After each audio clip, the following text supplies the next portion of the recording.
All right, Megan. So this week we have Chris Chavez on.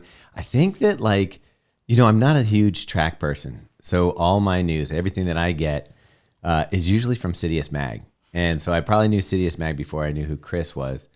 But then somebody's like, no, this dude used to work for ESPN, and now he has Citius Mag, and he knows all the track people and Malcolm Gladwell and all that. So I started following. This has got to be 3-4 years ago. How long have you been around, Chris? How long have you been around?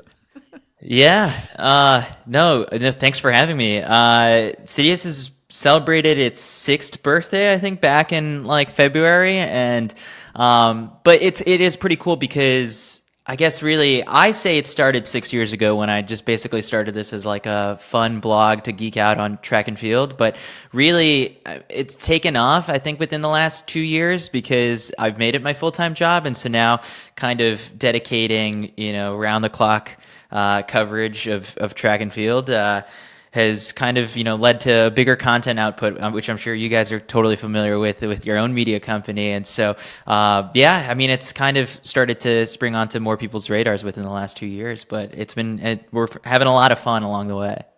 It is funny. Our stories sound very similar. So I love starting with your running journey, but since we're talking about Citius Mag, let's kind of start there. So 6 years ago, what does Citius Mag look like? What are you doing?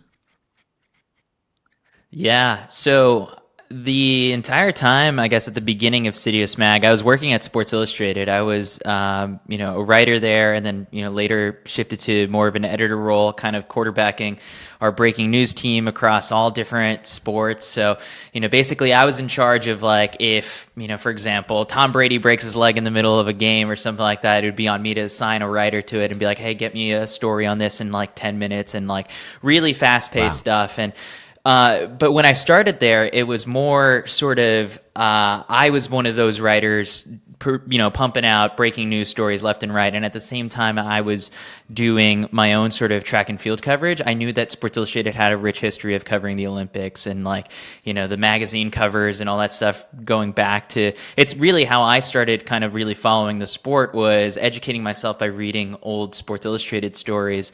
And that was a big part of why I was there. And so in my career path, I spent a lot of time kind of building myself up as, a bit of the track reporter guy, who talked to the athletes and the coaches and the agents and, really, tried to carve that niche out for myself. And, it required, going to a lot of small track meets all throughout the year, and on years where there wasn't a world championship or an Olympics. And I think what I learned was that at Sports Illustrated, they go all in on covering track the year of the Olympics, but then afterwards, there is kind of massive, come down from that, and it won't get as much of a shine in the years in between. And then maybe the next year before the Olympics is kind of when it starts to ramp up again.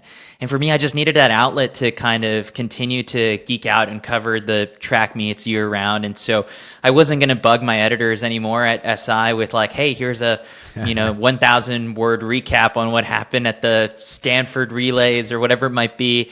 And so I just kind of started building that out for myself with some friends. And at the very beginning, it was a blog with, just a bunch of relatable running content as well, just sort of for the everyday runner, just kind of thing. And what I was hoping to create was a little bit of a mix of, the Ringers commentary and voice that they have across, sports and pop culture, but bring that to running a bit, where yes, you can be analytical, but at the same time you could be funny. And so, from 2017 in February, when that started, all the way through 2021-ish, it was really kind of a side project for me, where I was just using it as another outlet for me to continue to geek out on track. And then eventually I did come to an agreement with my bosses at SI. Once it did start to take off a little bit, they're like, what is this thing you've got going on?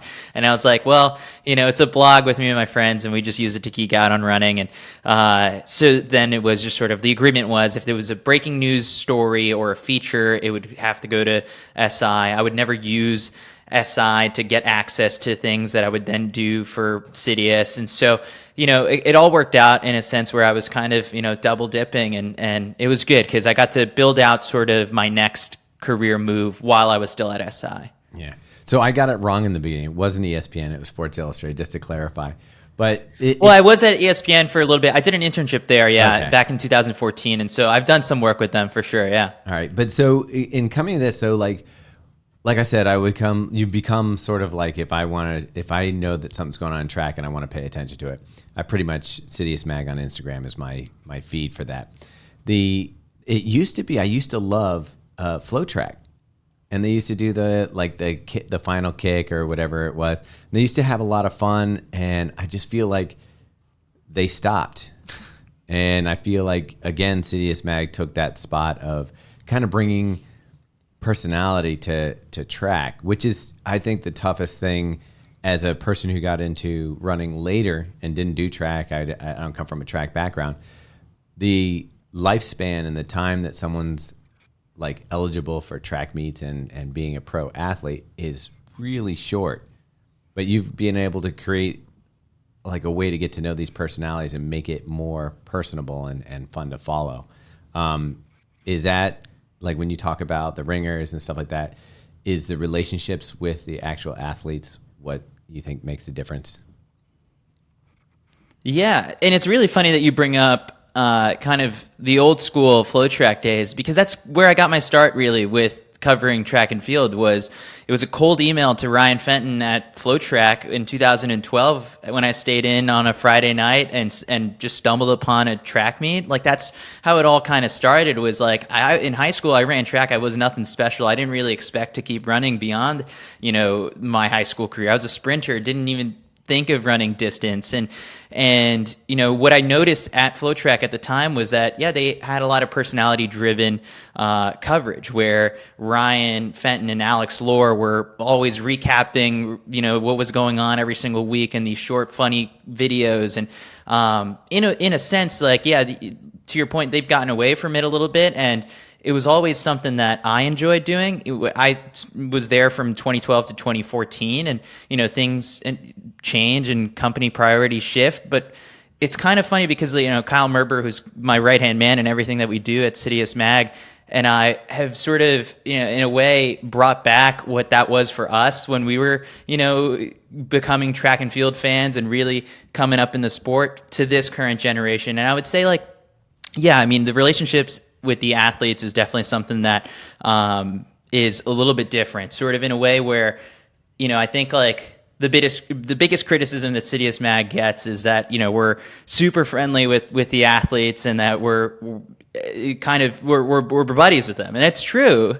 I don't think it's a bad thing, because I think when I left SI, we shifted more towards, all right, we're going to take more of sort of that ringer approach. I think we draw a lot of comparisons to the way we operate to John Boy Media, which is a media company that started from Yankee fans in New York City who are diehard. And basically what they do is, the way they cover the sport of baseball is through the lens and voice of a baseball fan. And that's, I think, what we do with track. And it's very similar how we kind of like mirror our coverage of the sport. And it's cool, because I think what we are hoping to do is kind of fill those gaps, where to showcase these athletes who you'll see run maybe only for 10 or 20 seconds on the track sometimes, we want to lend more to their story. And so that's creating opportunities in the before and after to share what it takes to be, this good at this level, and at the same time just kind of the trials and tribulations that come with trying to stay on top. And so the hardest part with track is that when you're watching one of these broadcasts, it just jumps from event to event to event. It's not like a marathon where you can really drag along a story over the course of 2 hours. With track, you get maybe 10 minutes max per event, and you move on to the next thing.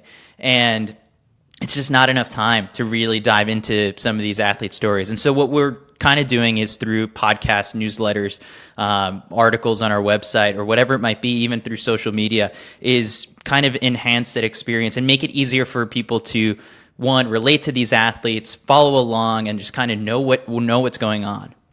I think it's interesting. There's two parts to this that you just brought up. One, for me, is the relationship with the athletes. Sometimes we get criticism for our relationships with brands, because obviously we're reviewing brands and we give our honest opinions on the product. And I can understand where some people can see it's muddy, but we've made an arrangement with the brands that, if we don't like a product, we're going to still hammer it.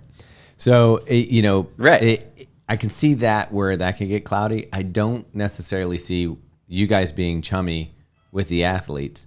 I don't think it creates a conflict of interest. I mean, the performance is a performance. They're either going to, run a fast 1500 or they're not. I also think that there are people who are out there, the Let'sRun.coms, like who belong in the same exact space to ask sort of the hard-hitting questions. And, the more traditional sort of journalists, it's like we're all sort of in the same space. I think that there's room for everyone to do what they do well. And, they can ask the hard-hitting doping questions and, we'll keep it a bit more positive and more of a fun approach. At the same time, like, it's not that we're going to shy away from those stories. If some world record holder is facing a suspension, it's a news post on the Instagram. It's a news story on our website. But it's not necessarily, I think, the thing that we're going to dwell the longest on, I think.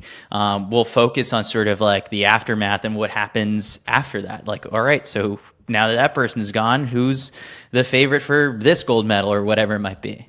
So that is the second question I had. Like, when you're watching a track event and they are so short and they jump from spot to spot, it's really tough for someone who doesn't come from a track background to sometimes follow. Like when I went to Worlds, they were doing high jump at the same time that they're doing, steeplechase, and and the long jump is going on over here.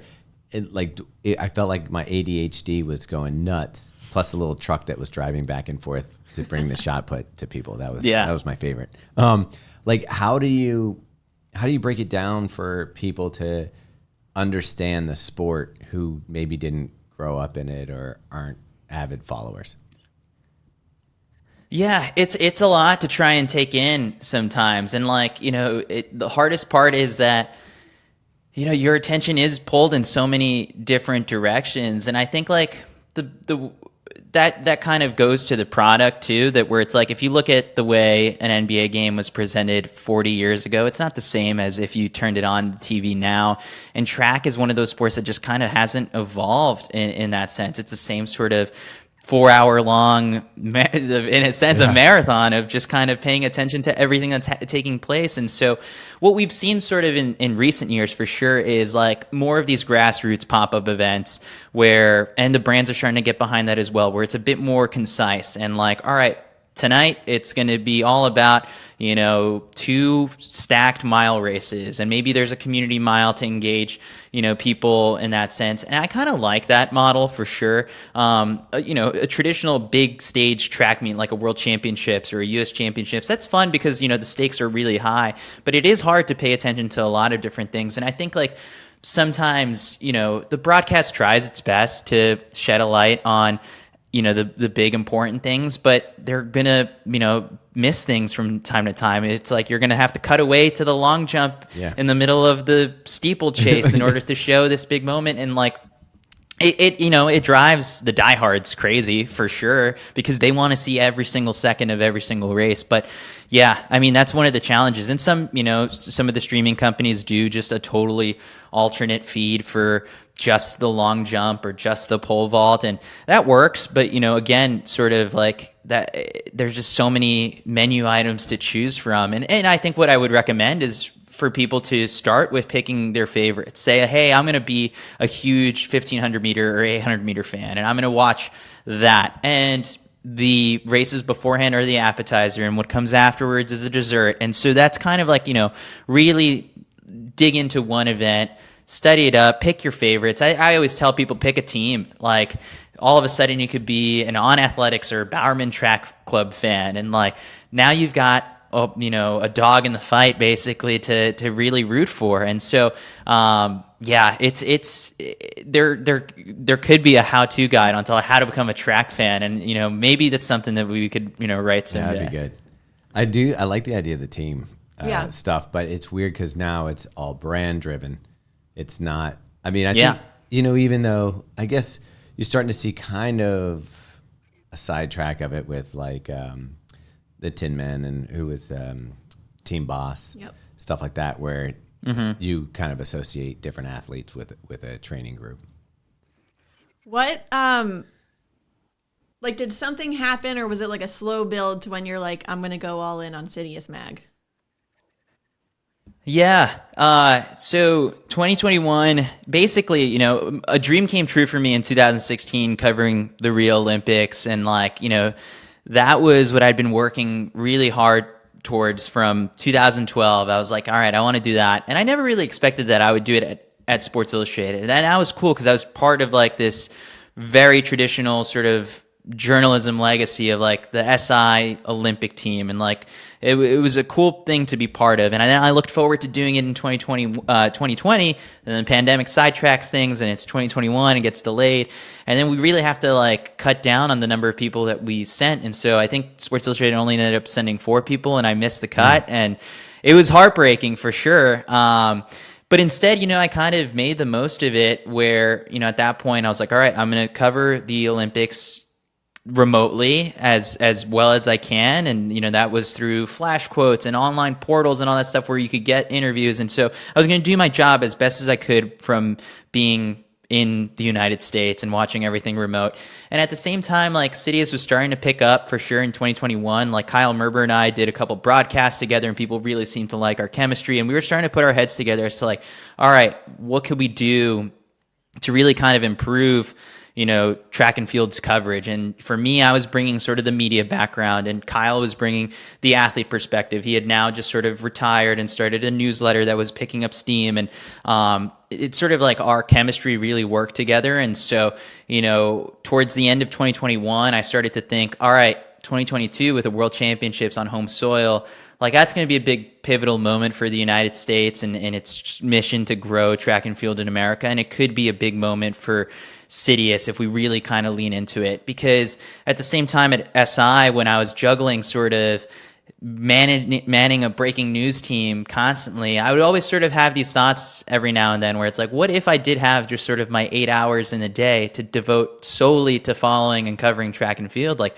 what could the output be with that? And so that's sort of like towards the end of 2021, I started to think more about it and secured, some funding to be able to do it with, a very small team. And behind the scenes of Citius is very funny because it's like, it's still very small. I mean, to the outside looking in, people may be following sort of on Instagram thinking it's like, oh man, like who's making this graphic and like who's doing this video, who's editing the podcast. And at the same time, it's still me behind the scenes, like doing a lot of that stuff. And so, yeah, I mean, we're sort of in that growing phase for sure where, I'm 2 years into this. It was a little bit of an awakening, just sort of opening my laptop in January 2022 and being like, all right, it's time to get to work, and it's my full-time job now. But at the same time, like operating the business side of things and sitting through these sponsorship calls with the brands and stuff. And so, in that sense, like I was thrust into like this CEO role. And, last year was a lot of learning. I think this year we're really digging our heels into like, all right, we know what we did really well last year. Let's double down, do it again this year. And at the same time, like we know our worth now. And so it's been good, but a lot of learning for sure in the first 2 years of doing this full time. It's funny for those of you who aren't watching the video, Megan's face is just lighting up with a giant smile because everything you're saying is, Meg, how's that feeling to you? Very, very relatable. Yeah. Okay, I have several questions from that. One, how did you meet Kyle?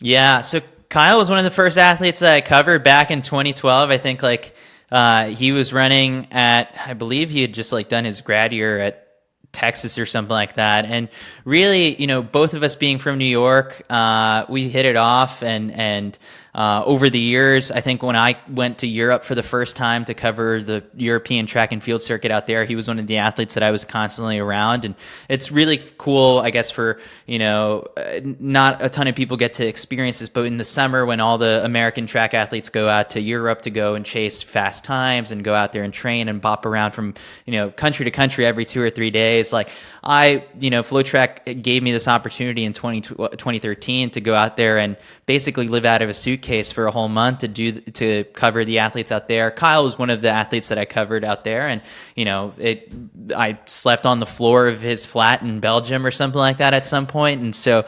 so over the years we had gotten close, and so it's kind of crazy to think that it's been a 10-year friendship that has now kind of blossomed into this business relationship. But at the same time, it's like we always kind of joke to ourselves that it's like we would be doing this if we weren't getting paid, just because we really do love the sport that much. And it's funny because like most of the times it's like our conversation, it's like revolves around breaking down a race or whatever it might be, even when it's like there's no TVs or cameras or microphones around. That's the same thing. Like I'll be with like either Robbie or Megan or something, and half the time we're talking about gear and shoes. Like she went on a run in a shoe that isn't available yet, and I'm like, okay, what does it remind you of? And we sit there and talk about it. So I totally get the, like, you're doing this because you love it.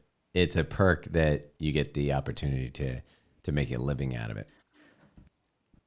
Totally. Yeah. I mean, there's sometimes those opportunities where it's like, we'll be, working with a brand and they're like, we want to bring you out to this event or that. And it's like, well, we were planning on going anyway, but it's nice, I guess, now that like we've got our flight or a hotel covered. Yeah.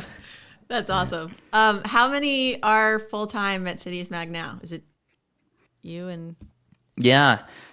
So it's me, Kyle, and Mac. I think for me, really, that was a turning point in 2020 when the pandemic took place and everyone's working from home, like the office shut down. And then all of a sudden it was easy for me to just have, my Citius Mag laptop open and my Sports Illustrated laptop open. And, that kind of led to, a bit more content output. So, yeah, I mean, like it's still, there's 3 of us full time and then a bunch of other people on 1 year, 2 year contracts. And so, I mean, it's cool. But I think like the biggest thing is sort of, learning to delegate a lot of those responsibilities. It's like, there's times when I'm like, I don't want to we're working with someone to make graphics now, but I'm so used to, doing it my way and all that stuff. But it's like, you got to let go of that stuff now. And so, I think like for us, the challenge is going to be too, for sure. It's like tapping into new talent is constantly one of the biggest things that we want to try and,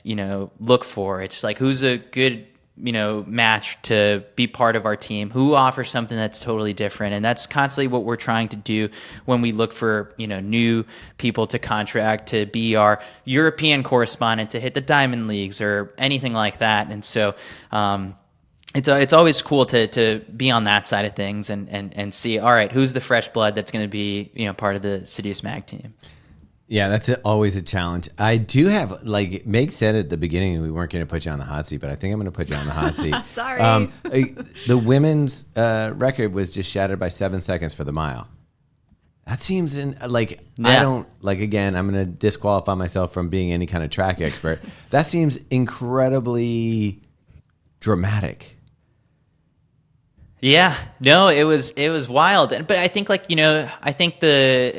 over the last couple of years, for sure, there's been a dark cloud hanging over, records sometimes when, people are taking down things that were set in the 90s and 80s. And I think one of the biggest things too that kind of puts that skepticism aside for me is just seeing like the competitors, afterwards being super happy and receptive to it. If it was someone that you had, your doubts about, then like we wouldn't see the whole entire field just kind of lifting up, Faith Kipyegon into their arms and celebrating with her. And so it's like, that's one side of things. I did get to go to Kenya last month, and I got to see Faith Kipyegon in a workout and then in a long run, and that was super cool and special. So it's sort of like I got to witness the hard work being done as well.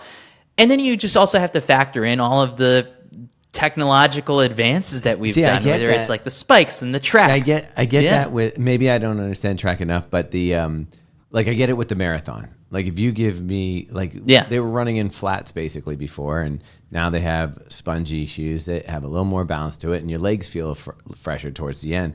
But I would figure that in a 4-minute race, to take 7 seconds off, that's like Herculean in that feat. Yeah.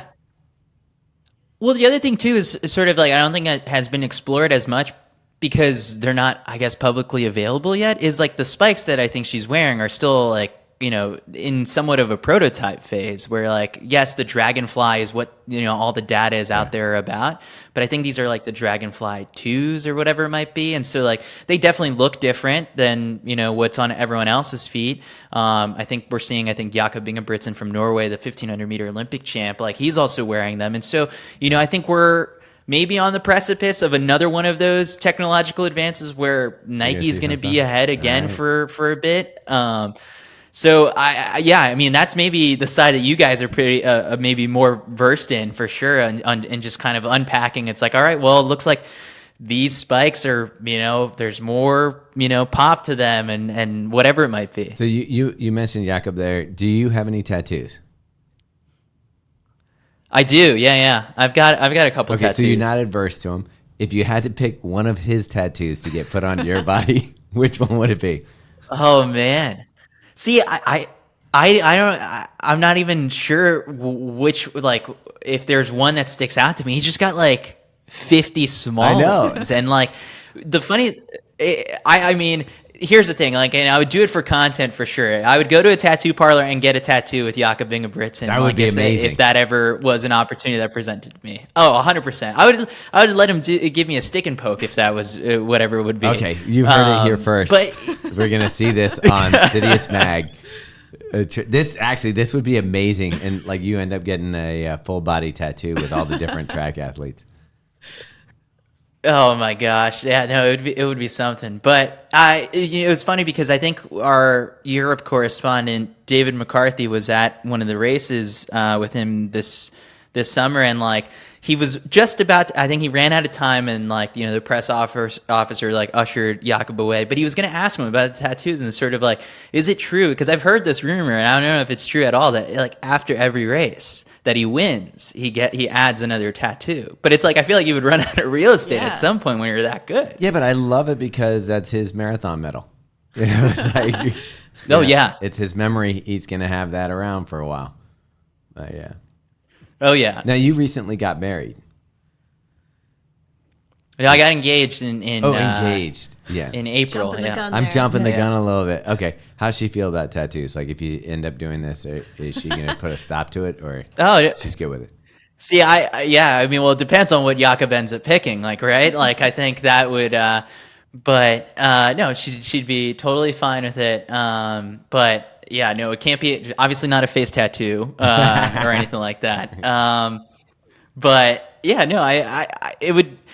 I haven't gotten Citius tattooed on me, but it's kind of like floated around there as like an idea, you know, it'd be cool. Instead, what I did was I named the website Citius because, so it's Latin for faster. Yeah. I thought it was going to be a magazine when I first started. It has never been a magazine. I think at this point, if someone new came and stumbled across the Instagram and then you went on our website, they would think like, oh, it maybe used to be a magazine and now it's shifted to just online. So I like that part of like the lore to it now. But yeah, there's never been a magazine. But Matthew Centrowitz, you know, the Olympic champion in the 1500 meters from 2016, has Citius tattooed on his shoulder. And you know, it's funny, he had it first, but I always thought that that was nice, free advertising real estate for us. Yeah, our running group, the Faster Bastards, has been around for now almost 11 years, and our motto was Citius Oat Mori, or I can't even say it, I don't know Latin that well, but it's get faster or die. And I'm just dying, so it's working out. I love it. Yeah. And then, there was one other, like, I noticed that there's a Citius running group in Boulder, Colorado. Are you going to slap them with a restraining order? No, it's funny because, like, you know, I was in Boulder not too long ago. I think they might be in Denver, but I've never had the chance to kind of like go on a run with them. But no, I think it's really cool. There's also, I think, like a track meet. We recently got a DM from some athlete that was just like, "Hey, I'm trying to get into your track meet on this day," and we're like, "Sorry, it's like the Citius meeting. I think it's in like Switzerland or something like that. We have nothing to do with." So yeah, it's funny because it's the word is out there.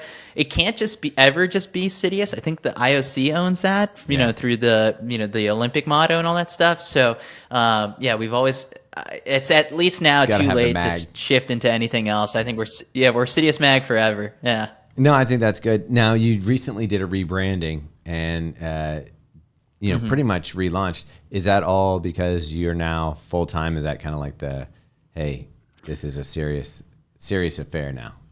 Yeah.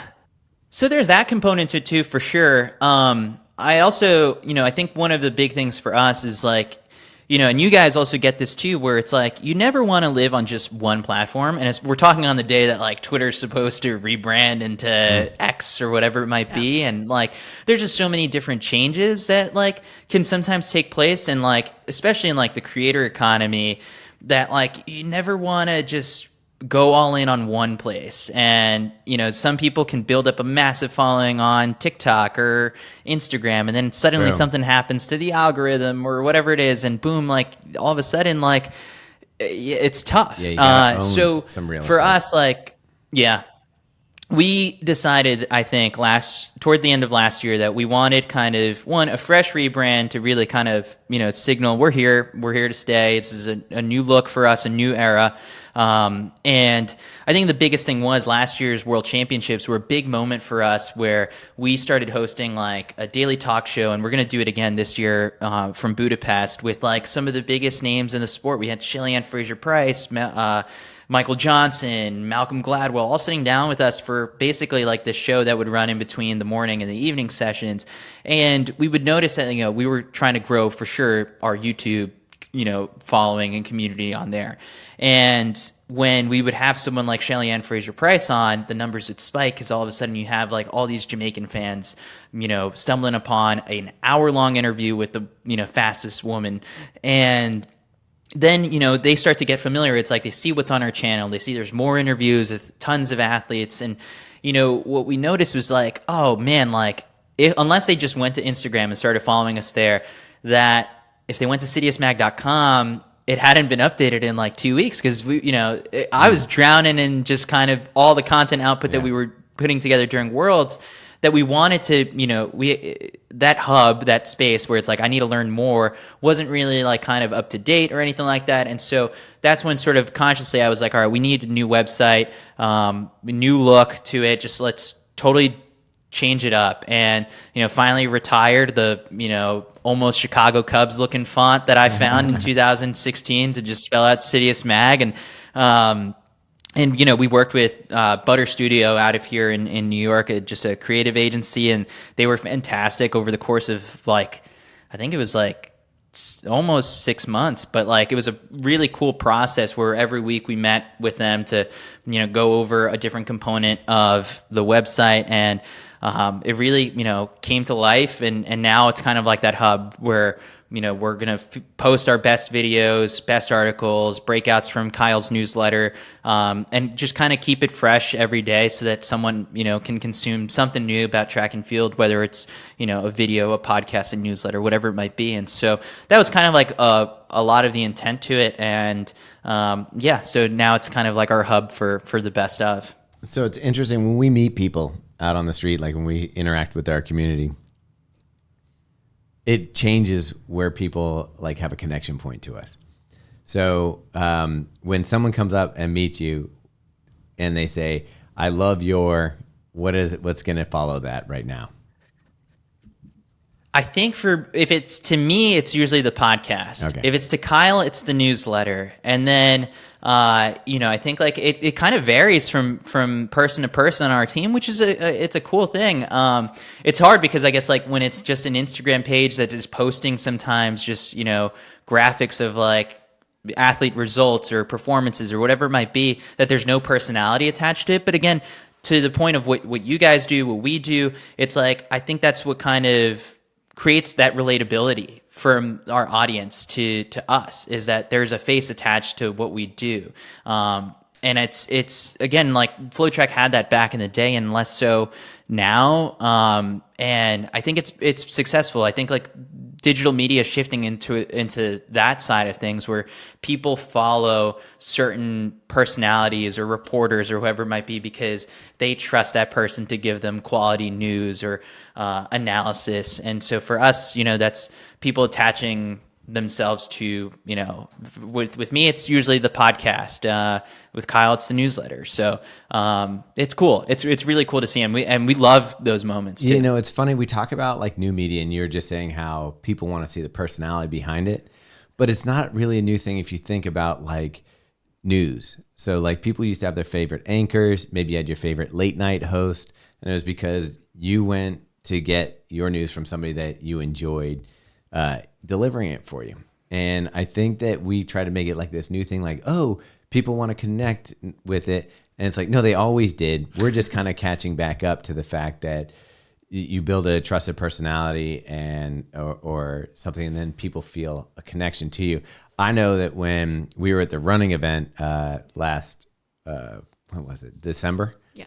And I saw you and Kyle, I was almost like a little bit starstruck. I was like, there's Chris Chavez and Kyle Merber. And I nerded out because I know that people feel the same way when, people come up and meet. Are you guys, like, I love it when people come up to us and say, hey, I'm a big fan, love your stuff, whatever. Are you guys, do you like that, or would you rather just have like space between you and your people?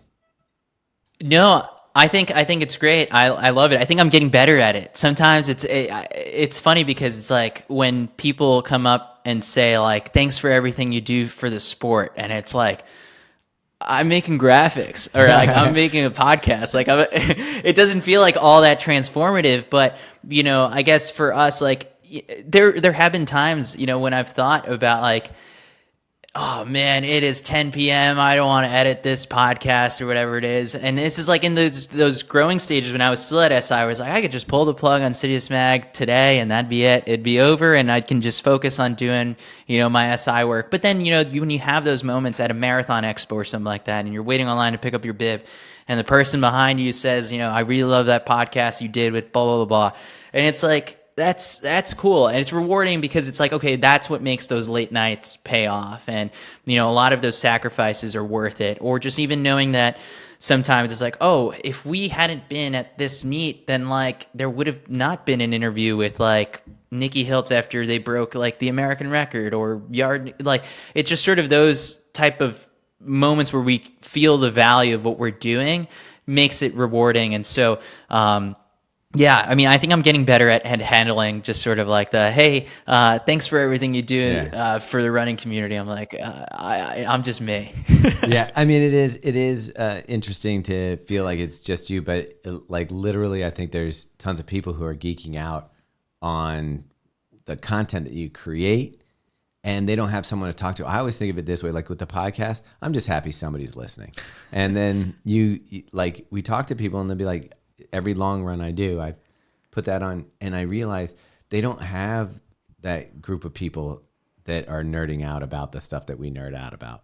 They don't have that community built in. Maybe they live in the rural area and there's not a running group for them. And so like to be able to listen to a podcast like Citius Mag and have somebody who's interested in what you're interested in and talking about what you're interested in, it makes you feel less isolated. Yeah, and I think we've noticed that for sure, sort of like, I think one of the biggest things I always harp on it sometimes, where it's like, you want, when you start to get into it, you find something like the Millrose Games. It's a jam-packed hour of 2 hours of quality track and field and an awesome meet to watch. And then all of a sudden, like if it's on NBC, or sometimes when these broadcasts get pushed to CNBC, it's like you'll watch the broadcast for 2 hours, and then when it's over and like it's on to Shark Tank or, whatever it might be that's on that channel. And the gap that we're trying to fill for sure is sort of like keeping that conversation going and that excitement going. And so when we're at the World Championships, we want to go live basically as soon as that last event is over, so that if you're really jacked up and pumped about, that world record that you just saw on that TV, your next move is to head on over to the Citius Mag YouTube channel, because we're going to be going live to talk all about it. And then what we'll notice sometimes is that like the YouTube chat, which like we'll keep open for people, can sometimes just go crazy about something that we're not even talking about at all. Yeah. It's like they're talking about a totally separate event. And so, we've noticed that just kind of like online, people will try and find other track and field fans to nerd out with, and also sometimes just engage in debate, and that's healthy. Like you have that in all these other sports, so we're trying to just kind of like create that for track fans. And so whether that is a pregame show from the Melrose Games or a postgame show at the World Championships, we want to kind of add to just that viewing experience for people. You guys are really, really good at getting results out very quickly. How does that work? Like, is someone there snapping the photo, sending it to you, you're slapping a graphic on it, and then just posting it immediately?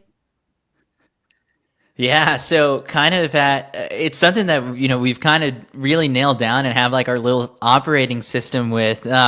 So at the U.S. Championships and World Championships, we're just very fortunate. We have really two talented photographers in Johnny Zhang and Justin Britton, who are just very quick on the camera and like can edit it super quick. I believe it's either on the camera itself or on their phone, and then they'll just send it to us in a Dropbox, and from there we have this massive group chat that goes geeking out about track and field stuff 24/7 that all of our significant others probably despise and hate. That's where the photos end up. And then from there, someone on the team who's kind of assigned to, hey, I'm on Instagram, hey, I'm on Twitter, will just then work it up either on their phones or on their computers, and boom, it's up on Instagram or Twitter, wherever it might be, within, I like to think, within 5 minutes of like the race being over sometimes. And like, that's we had some big sports marketing exec last year at the World Championships tell us like, oh, like if I missed seeing a result on the board, I would just go to Instagram and just open up Citius's Instagram channel, and I would see everything was there, or like explain to me like what happened. And so it was cool. And so I think that's the thing that we try and think of ourselves sometimes on Instagram as like the sports center of track and field, where it's like if there's a big major story or performance, like it's going to be highlighted there. And we try our best to tap into photographers who are at these events. And so, that's freelance photographers or one of our staff photographers, if they're there, to get a fresh photo up from that particular event. Like, I think it's sometimes it just doesn't feel as cool or move the needle as much when it's like, hey, all right, record-breaking performance of this meet, but it's like, here's a photo from like 3 years ago, and they're in a different uniform or from a different race. And so, we try and do that to the best of our abilities as well. And, it's cool because, I think like you said, I guess like for some people that is their way of like getting their track and field news. Yeah. Shout out to Justin Britton, because he does take some phenomenal photos. He's really got an eye. It's amazing. But is that process stressful? Like, are you sitting by the computer, like waiting for the photo to come in? Like we got to get this out any second.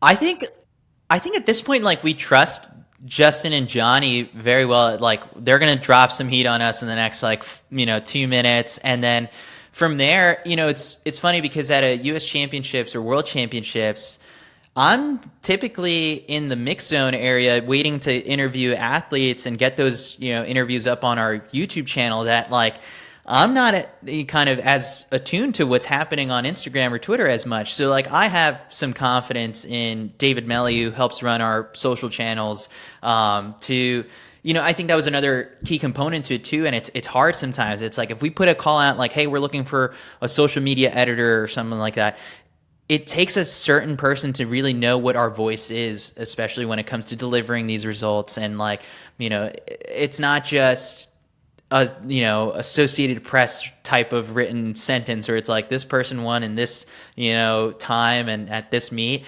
We try to add a little bit more voice and flair to it sometimes, where it's like, holy cow, or just like whatever it might be, using emojis sometimes to really kind of just let people know that something exciting took place, and that hopefully that excitement is contagious. And like, or if it's someone who doesn't know what's going on, that there's this feeling of FOMO. It's like, I need to know more about like what this is all about. And so that's kind of like how we think about it. But yeah, I think for me now, I guess one of the cool parts is at the end of a night, going on Instagram and refreshing our feed to see like what it looks like, and or what's performing really well. I'm still sort of a geek to some of those analytics and numbers. And so, yeah, no, it's cool because, when I've become a little bit more hands off, it's that added sort of like look back at the end of a day to be like, oh, that was a cool. good day. Yeah. Well, it's interesting because it also adds, I would say, to your comment earlier about kind of the personality. Like, I feel like when I see a result post from, it feels like I didn't know it was someone else. I thought it was you or Kyle. It adds that personality. Like, I see, like, this is a human who wrote this. It's not like just data points, like the emojis and stuff like that. Yeah.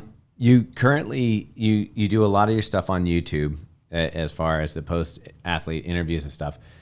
Is there thoughts of how you would turn this? Like we talked about, like how the coverage on CNBC kind of ends and kind of goes to the thing.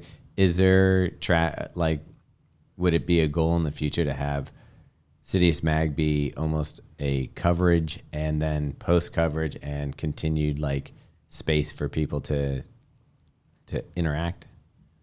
Yeah. Yeah, see, I think like that comes down to sort of sometimes like, building out relationships with the key stakeholders who have these rights locked up. I mean, it's really hard. I think that's the hardest part of our job is it would be so cool what we could do if we had rights footage to competition stuff. And I think that may be something that like maybe not as many people are as attuned to, is just sort of like we have to play within, certain boundaries sometimes. And it's like, it's hard where like, for example, like that world championship show that we did last year was fantastic when we would sit down with these athletes and we help break down their races, but we can't show a single second of it. Of the race. It's just but just think about just sort of like how much better that would be. And like, especially when we have these athletes in a really comfortable setting and, when they know Kyle and I, they're a little bit more open and they can curse too. It's on our YouTube channel. It's fine for them to just like say, hey, I really effed up on this part of the race, but I made it up in the second half of the race, whatever it might be. And like, they'll watch the race while they're. I think like, exactly. And I think we've experimented with it a little bit. And we kind of are trying to put together that proof of concept for, potential conversations down the road where, hey, if you attach our personalities and sit us down with the athletes that, we've been doing this at the high school level when we work with New Balance at the New Balance Nationals, because New Balance owns the rights to the competition footage that like, they're like, you guys can get creative with this as much as you want. And so what we've been doing is we sit down with the athletes immediately after the race takes place. Those endorphins are going crazy. Mm-hmm. And then on top of that, they're watching the race for the first time. It's fresh in their mind and they can kind of break down to us like, hey, here's what happened. And like, this is, really where I made my move, or this is when I knew I won the race, whatever it might be.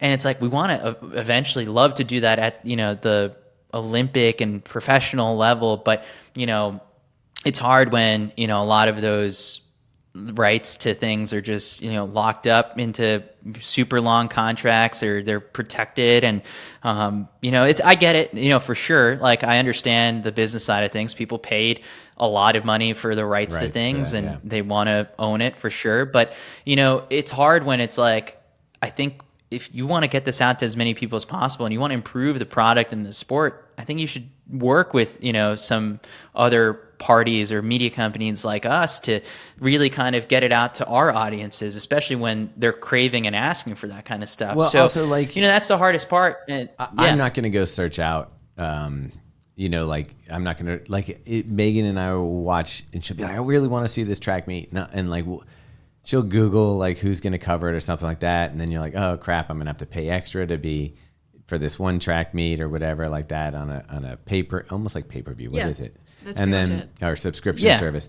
And then I'm just like, well, I'll just check out Citius Mag and I'll see all this stuff. But I also feel like afterwards when you did, it was when the track at New Balance opened up, you guys were doing the post-race interviews around the table and you had a nice little like L-shaped table and everybody's there. And I was like, wow, see, this is fun. Like you are getting that athlete experience. Like they're sitting down, they're cracking jokes, they're having some fun, they're making it not so like dry.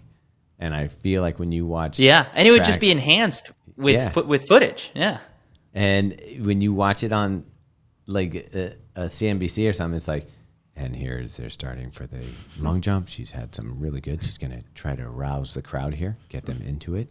And you're going to see an unorthodox takeoff from the line, but it seems to work for her. And you're just like, this is great for me to put on and fall asleep at the couch. Nap time. But I think of it. Go ahead.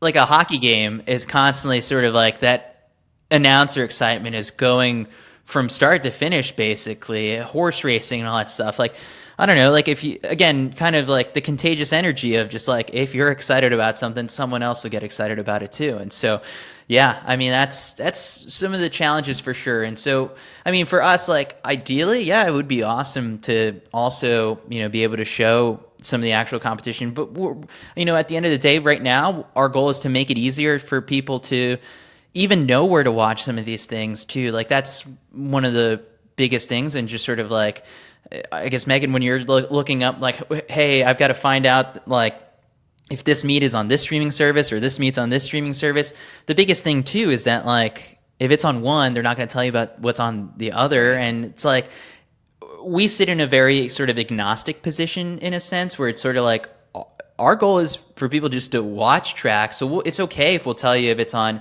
NBC, if it's on FloTrack, if it's on wherever it might be.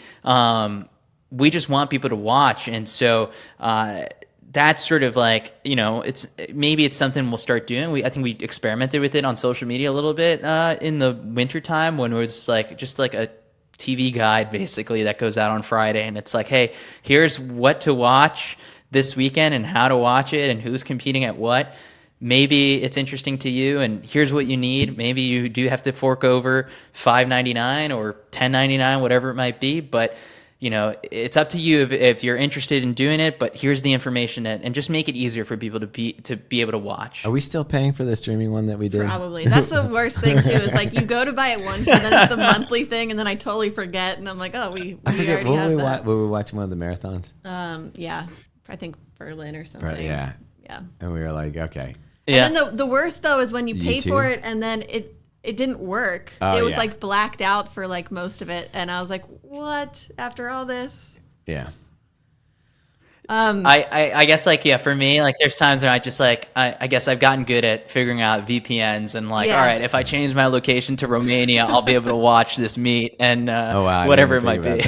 So our favorite distance and our favorite obviously is the marathon. Like when I went to Worlds and was able to, follow the women's marathon and like run from spot to spot to like see them several times on the course. That was like one of the best experience I've ever had.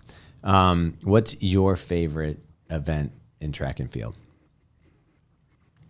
Yeah, see, I guess like it comes as a result of hanging out around Kyle so much, but like the 1500 meters is just like 4 jam-packed minutes of drama. And I think the cool part is that 4 minutes is snackable to the sense that like at the end of the night, you could go back and rewatch that race 10 times and watch a different person each time and see just where they went right or wrong in the race. So the 1500 meters has really grown on me. And I think, but the 800 also is sort of like an even shorter version of that drama. So those middle distance events, I think for sure. But I think for me last year, like the coolest moment was definitely at, the World Championships, watching the 100 meters. And like, I'd been to the Olympics in 2016 and saw Bolt, but this was like first time in a while that like I had goosebumps and like, it was just really cool when like that stadium just erupted. Yes, like there were a lot of empty seats like throughout, the week, but like for that moment, it was packed and it was like just a ton of excitement, and the U.S. swept, so that you could get a little bit of patriotism out of your system as well. And so that was particularly a really cool moment last year at the World Championships. But then, yeah, again with marathons, like it's just kind of like that drum that is just beating, and then all of a sudden, like it's getting louder and louder, and then there's a big moment. And so, yeah, so I mean, like anything from 10 seconds to 2 hours of running, I'm hooked. What's been your favorite event to cover? Like the whole event. Oh man. Worlds, like Olympics. Yeah. Yeah, I mean, it's really hard to try and top 2016 Olympics because that was like a dream come true for me. And, it was this culmination of a lot of work and what I set my mind to. And then on top of that, like it was Usain Bolt and all this stuff. So that one was really cool. It was my first ever Olympics. I didn't get to go to Tokyo, so I don't know what that was like. I'm really looking forward to Paris next year and hopefully getting back to full stands of fans, and the stakes are high, and I love the drama that takes place there. So it's hard for me to top 2016 Olympics, but I'll tell any up and coming track fan who hasn't been to it, but the Olympic trials is just like another sort of great meet to attend. It's like if it's in Eugene, like you do have to deal with like the high flight prices and like the hotel, so you gotta act fast when you make the decision to attend it. But it's what all these athletes are working towards. Like on the American side of things, like they're spending 4 to 8 or 10 years of their careers for this one race that's going to determine whether or not they make it to the Olympics. And only 3 people will have their dream come true. Yeah. 4th place goes home in tears, and like it's for some people it's the last race of their career. For some people it's the first race that really propels them into stardom. So I love the storylines around like an Olympic trials and like the emotions that come with it. So yeah, I mean, those are always a lot of fun. It's Olympic trials and Olympics are really hard to top. What are you most excited for? Like what projects are coming up that you're excited to cover? Yeah, so we're going to the World Championships in Budapest in a couple of weeks, and so that'll be a ton of fun. I just love kind of the grind of like, hey, it's 10 days and we're really going to make these 10 days count. So, I think we're not going to do group runs every morning like we did last year at the World Championships. That was just really taxing on the body. Like just from going to sleep at like 1 or 2 a.m. from editing a podcast to then having to wake up at 6 or 7 to do a group run. I wouldn't recommend that. So this time around, I think we're going to be a little bit more controlled in that sense. And so we'll do, a daily show on the Citius Mag YouTube channel between the morning and evening sessions. So I think it's going to run around 9 a.m. or 10 a.m. Eastern time every day of Worlds. At the end of every night of the World Championships, we're all going to retreat back to, I think, wherever we're going to set up. We've got like 2 or 3 different, places that we're going to be our HQ. And so we'll do a podcast at the end of each night that then hopefully gets turned around super quick, and then people can consume it either that night or morning, whatever the time difference is from Budapest to the U.S. And so, and then on top of that, just being at the stadium every day, getting a ton of interviews and watching these awesome races unfold. So, World Champs is going to be awesome, but at the same time, I've got to sneak in my own running. I think I'm going to try and run the New York City Marathon this fall, We'll be there. and we'll see how it goes. So, Hopefully better I think than New last York. year, And last year, just that heat just got to so many people. So brutal. it's been a brutal summer, record-setting heat. Just so maybe it'll pay off this time around. I feel bad. We're about to run out of time here, and we didn't even talk about your running. So let's briefly chat about that. Okay, so training for the New York City Marathon. Is there any other races on your calendar coming up? No, see, that's the thing. It's like I haven't. Well, actually, the Media 800 at the World Championships. Like that's a big deal. No way you get me on the track last for year, that. I think I was like. Last year, I think I was like 35th or something like that. I want to just finish better than that, and Kyle was second, so I think like he's out for redemption See, to try and win it all. Yeah. I would just slap the Citius logo yeah. on him and let him do it. Yeah. I think we're working with ASICS during the World Championships, and so I think they're going to kit us out really nicely for the whole thing, Nice. and that'll be really cool. Their spikes and everything, so that'll be exciting. So maybe it's really funny what I'm juggling right now. It's like a little bit of speed work to get ready for an 800. There's also like an all-comers race at the end of the World Championships, so like there's like a 10K on the marathon course, so I might jump into that. But that'll be it, I think, between now and New York. Did you do I the haven't 5K when we run an were all-out marathon in a while? at Worlds? Did you do the 5K? In Eugene. No, I didn't do the 5K. That was so much I was sleep deprived at that point. Yeah. I wish I would have done it. That's a regret. This time around, I'll do the 10K that they're planning. I think for this. I think you'll year. dig it. So, yeah. It's just really cool to say that you're running on the same course as like the top It gives you pros. that extra Yeah. little bit of adrenaline that you're like, okay, I got to see the course. Yeah. Okay, so since we are big shoe nerds, we have to ask before we let you go. Okay, daily trainer and race day shoe. What are you going with? Yeah. Daily trainer right now. I've been doing a lot of miles in the Super Comp trainer from New Balance. And then I don't know, like there's just something about all their foam that I really enjoy. So I've been also going with the SC Elite 3. Are they 2 or 3? What's their Three, most right recent now. one? 3. I've been doing a lot in that. So those 2 have been good. I have been doing a bit more longer stuff recently in the Cloud Echo Boom 3. So I don't know, like I'm mixing things up. I'm sure you guys are the same way, where it's like all the brands send you mostly super shoes, and it's like I just would love like a good pair of trainers to just run and jog at 8-minute pace, or but instead it's like now I'm being sent all these carbon plated shoes, and I'm running 7-minute pace on my easy runs as a result. It just depends on when the releases are coming out, that what shoes we're getting. But for us, it's tough because, and I'm sure for you, like you always want to try. There's a new thing that you know comes around that you're like, I want to give this a shot. So, but yeah, and it's been hard to pick against like the Alpha Fly for marathons or those races. But I don't know. I mean, I'm experimenting right now, and hopefully pick something that'll get me under 3 hours in New York. But we'll see. Are you running with New Balance in New York? No, I haven't really locked down my bib yet, so I still have to figure this out. See, I have to shoot an email to New York Roadrunners. They were asking advantage of his position. Yeah.